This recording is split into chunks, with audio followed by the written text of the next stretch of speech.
Hello everybody, Beard Reads Books here, and today I'm going to be reviewing this book, Unruly by David Mitchell. It's a history of England's kings and queens. It starts off with a few of the various kings before the Battle of Hastings, before William the Conqueror, and it runs through all the kings and queens right up to Queen Elizabeth I.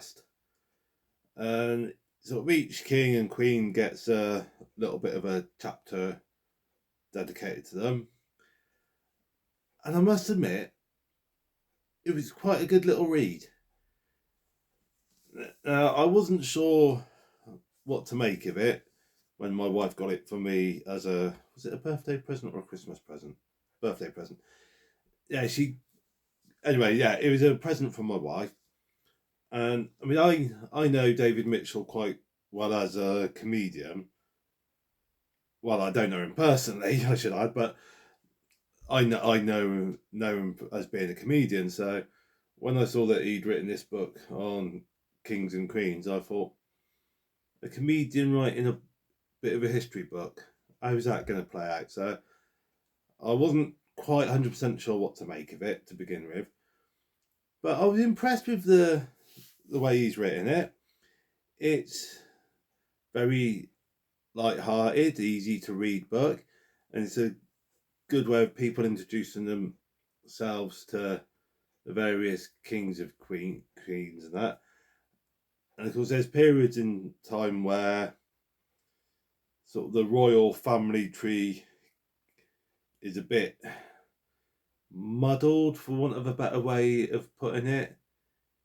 You know, it's not a direct line from father to son to father to son, father to son. You know, there's periods in times where the sort of it goes from somebody to the crown goes from one person to his nephew, and then to a nephew's cousin, to a cousin's uncle, to an uncle's second cousin once removed, and that kind of like thing. So trying to follow the royal family tree can at times get a bit confusing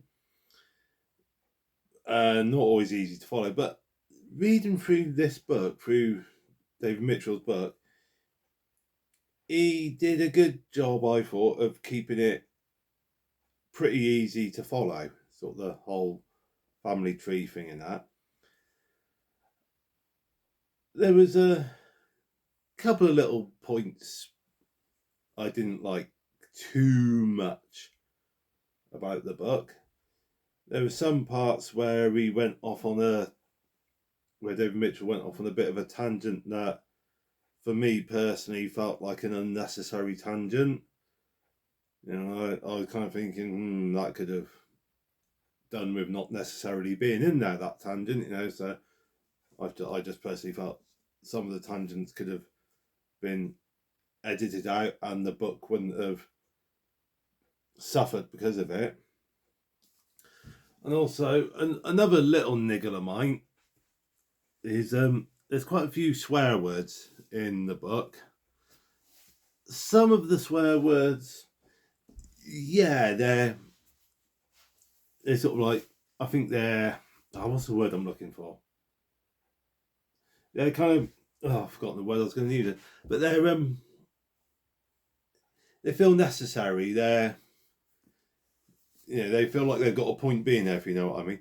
But some of the swear words, to me personally, it felt like he put them there for the sake of putting them there.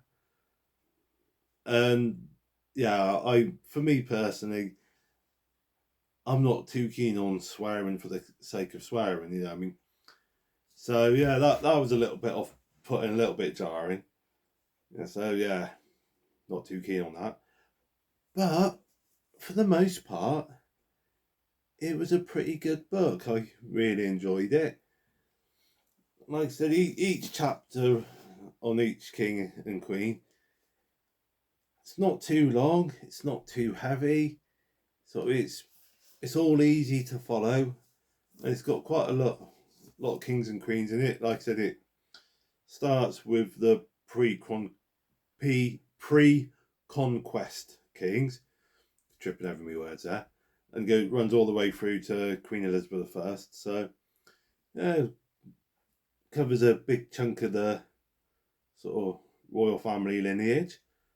And I would say that if you're into history and if you're into sort of the kings and queens of England, this is a pretty good book to have on your bookshelf.